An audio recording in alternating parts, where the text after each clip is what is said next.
1 ತಿಂಗಳಲ್ಲಿ ಮನೆ ಬಿಟ್ಟು ಹೋಗ್ತೀನಿ ಅಂತ ಅಂದವಳು ನಮ್ಮನ್ನೇ 1 ತಿಂಗಳಲ್ಲಿ ಮನೆ ಬಿಟ್ಟು ಆಚೆ ಕಳ್ಸೋ ಥರ ಕಾಣಿಸ್ತಿದ್ದಾಳೆ. ಧ್ರುವ ಮಾವ ದೀಪನ್ ತಲೆ ಕೆಡ್ಸಿ ಹೇಗೋ ಈ ಮನೆಗ್ ಬಂದ್ ಸೇರ್ಕೊಂಡ್ಲು. ನೀವೆಷ್ಟೇ ಬೇಡ ಅಂದ್ರು ಮಂಗಳಗೌರಿ ಪೂಜೆನೂ ಮಾಡಿದ್ಲು.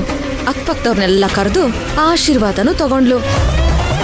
ಇವತ್ ನೋಡಿದ್ರೆ ಪಕ್ಕದ ಮನೆಯವ್ರು ಬಂದು ರೇಷನ್ ಕಾರ್ಡ್ಗೆ ನಿಮ್ ಸೊಸೆ ಹೆಸರು ಯಾಕೆ ಸೇರಿಸಿಲ್ಲ ಅಂತ ನಿಮ್ಮನ್ನೇ ಪ್ರಶ್ನೆ ಮಾಡೋ ಥರ ಮಾಡಿದ್ಲು. ಇದೆಲ್ಲ ನೋಡ್ತಿದ್ರೆ ಆ ಮೈನಾ ಇಡೀ ಮನೆ ಅಧಿಕಾರನ ಅವಳ ಕೈಗೆ ತಗೋತಿದ್ದಾಳೆ ಅತ್ತೆ. ಇಲ್ಲ ಅತ್ತೆ, ಇದಕ್ ಮೇಲೂ ನೀವು ಸುಮ್ಮನೆ ಇರೋದು ಸರಿ ಇರಲ್ಲ ಅತ್ತೆ. ನನ್ನನ್ನು ಏನ್ ಮಾಡು ಅಂತ ಹೇಳ್ತೀಯ ತುಳಸಿ? ಏನಾದ್ರೂ ಒಂದು ಮಾತಾಡಕ್ ಹೋದ್ರೆ ಧ್ರುವ ಅವಳ ಮಧ್ಯೆ ಬಂದು ನಿಂತ್ಕೋತಾನೆ. ನೀನೇ ನೋಡ್ದಿಯಲ್ಲ, ಅವಳು ಮೊನ್ನೆ ಅವಳು ಅಡ್ಗೆ ಮಾಡುವಾಗ ಬಿದ್ದಿದ್ದಕ್ಕೆ ಅವಳನ್ನೇನೋ ಕೊಲೆ ಮಾಡಕ್ ಹೋಗಿದೀವಿ ಅನ್ನೋ ತರ ನಮ್ಮನ್ ಯಾವ ತರ ನೋಡಿದ್ರು ಎಲ್ಲರೂ. ಅದೇ ನನಗೂ ಕಷ್ಟ ಆಗ್ತಿರೋದು ಇವಾಗ. ತುಳಸಿ, ಅವ್ರ ಅಕ್ಕಂಗೋಸ್ಕರ ಅವಳು ಒಂದೇ 1 ತಿಂಗಳು ನಮ್ಮ ಮನೇಲಿ ಇರ್ತೀನಿ ಅಂತ ಕೇಳ್ಕೊಂಡಿದ್ದಾಳೆ. ಅವಳು ಖಂಡಿತ 1 ತಿಂಗಳಾದ್ಮೇಲೆ ಅವಳು ಹೋಗೇ ಹೋಗ್ತಾಳೆ. ನಾನು ಅದಕ್ಕೆ ಸೈಲೆಂಟ್ ಆಗಿರೋದು. ಅವಳು ಹೋಗ್ತಾಳೆ, ಆಮೇಲೆ ಎಲ್ಲ ಸರಿ ಹೋಗುತ್ತೆ. ನೀನು ಅಲ್ಲಿವರೆಗೂ ಸುಮ್ಮನೆ ಇದ್ಬಿಡು.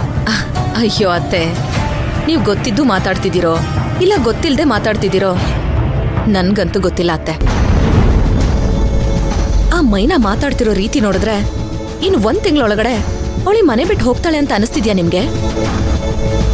ಅವಳು ಕೇಳಿದ ಟೈಮ್ ಒಳಗಡೆ ಈ ಮನೆ ಬಿಟ್ಟು ಹೋಗ್ದಿರೋ ರೀತಿ ಅವಳು ಏನೇನೋ ಪ್ಲಾನ್ ಮಾಡ್ಕೊಂಡಿದ್ದಾಳೆ. ನೀವೇ ಈ ಮನೆ ಬಿಟ್ಟು ಹೋಗ್ಬೇಡ ಅಂತ ಹೇಳ್ಬೇಕು. ಆ ಮಟ್ಟಕ್ಕೆ ತಂದು ನಿಲ್ಲಿಸ್ತಾಳೆ, ನೋಡ್ತೀರಿ. ತುಳಸಿ, ಅವಳು ಆ ಥರ ಎಲ್ಲ ಹೇಳೋ ಹಾಗಿದ್ರೆ ದೇವಸ್ಥಾನದಲ್ಲಿ ಅವಳು ನನಗೆ ಖಂಡಿತ ಭಾಷೆ ಕೊಡ್ತಿರ್ಲಿಲ್ಲ. ಅಯ್ಯೋ ಅತ್ತೆ, ಚಿಕ್ಕ ಮಕ್ಳ ಥರ ಮಾತಾಡ್ಬೇಡಿ ಅತ್ತೆ. ಅಲ್ಲ, ನೀವೇ ಅವಳಿಗೆ ಹೋಗಿ ಈ ಮನೇಲಿರು ಅಂತ ಹೇಳಿದ್ರೆ ಅವಳು ಕೊಟ್ಟಿದ್ದ ಭಾಷೆ ಎಲ್ಲ ವೇಸ್ಟ್ ಆಗುತ್ತಲ್ವಾ? ಇವಾಗ ನನ್ನನ್ನು ಏನ್ ಮಾಡು ಅಂತೀಯ ತುಳಸಿ?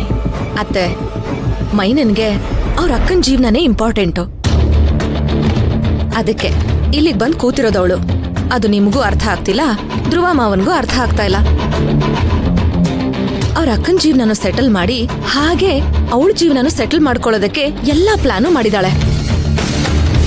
ಹೌದು ತುಳಸಿ, ಇವಾಗ ನನಗೂ ಅರ್ಥ ಆಗ್ತಾ ಇದೆ. ಅಲ್ಲ ಅತ್ತೆ, ನಮ್ಗೆ ಧ್ರುವ ಮಾವನ್ ಲೈಫ್ ಮಾತ್ರ ಇಂಪಾರ್ಟೆಂಟು. ನಾವ್ಯಾಕೆ ಆ ಮೈನಾ ಅಕ್ಕನ ಜೀವನದ ಬಗ್ಗೆ ಯೋಚನೆ ಮಾಡ್ಬೇಕು? ಹೌದಲ್ವಾ? ಅದ್ರ ಬಗ್ಗೆ ನಾವೇ ತಲೆ ಕೆಡ್ಸ್ಕೋಬೇಕು ತುಳಸಿ? ಅತ್ತೆ, ಆ ರಾಧನ್ ಜೀವನ ಏನಾದ್ರೂ ಹಾಳಾದ್ರೆ ಆ ಮೈನಾ ನಮ್ಮನೆ ಬಿಟ್ಟು ಹೋಗ್ತಾಳೆ. ನಾವಿವಾಗ ಫೋಕಸ್ ಮಾಡ್ಬೇಕಾಗಿರೋದು ಮೈನನ್ ಲೈಫ್ ಮೇಲಲ್ಲ, ಅವ್ರ ಅಕ್ಕ ರಾಧನ್ ಲೈಫ್ ಮೇಲೆ.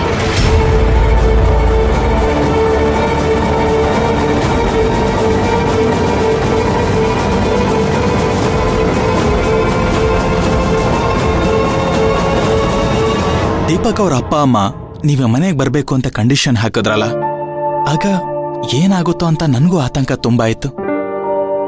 ಆದ್ರೆ ಎಲ್ಲ ಒಳ್ಳೇದೇ ಆಯ್ತು ನೋಡಿ. ಈ ಮಟ್ಟಕ್ಕೆ ನಾವಿಲ್ಲಿ ಸೆಟಲ್ ಆಗ್ತೀವಿ ಅಂತ ನಾನು ಯಾವತ್ತೂ ಅನ್ಕೊಂಡಿರ್ಲಿಲ್ಲ. ಆಲ್ ಇಸ್ ವೆಲ್ ಅಂತಾರಲ್ಲ, ಎಲ್ಲ ಒಳ್ಳೇದೇ ಆಗ್ತಿದೆ.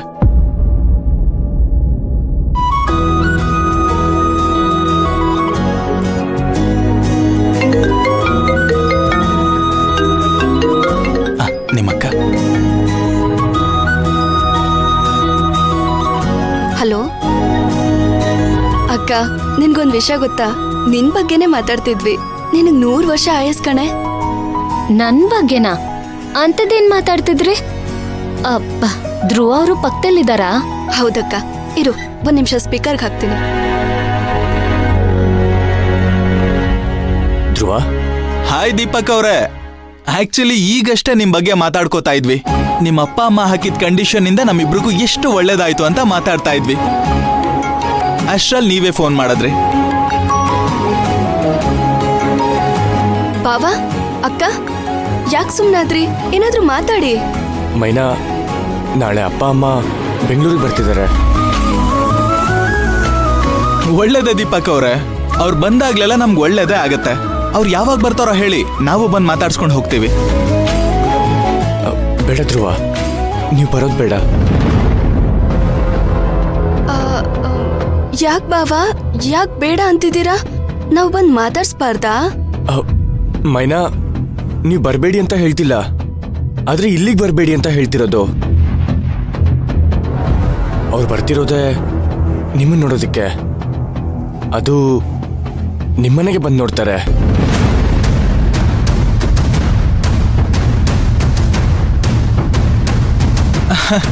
ಅದಕ್ಕೇನಂತೆ ದೀಪಕ್, ಬರ್ಲಿ ಬಿಡಿ, ನೀವು ಜೊತೆಲಿ ಬನ್ನಿ. ಅಯ್ಯೋ ಧ್ರುವ ಅವರೇ, ನಿಮಗ್ ಅರ್ಥ ಆಗ್ತಿಲ್ಲ ಅನ್ಸುತ್ತೆ.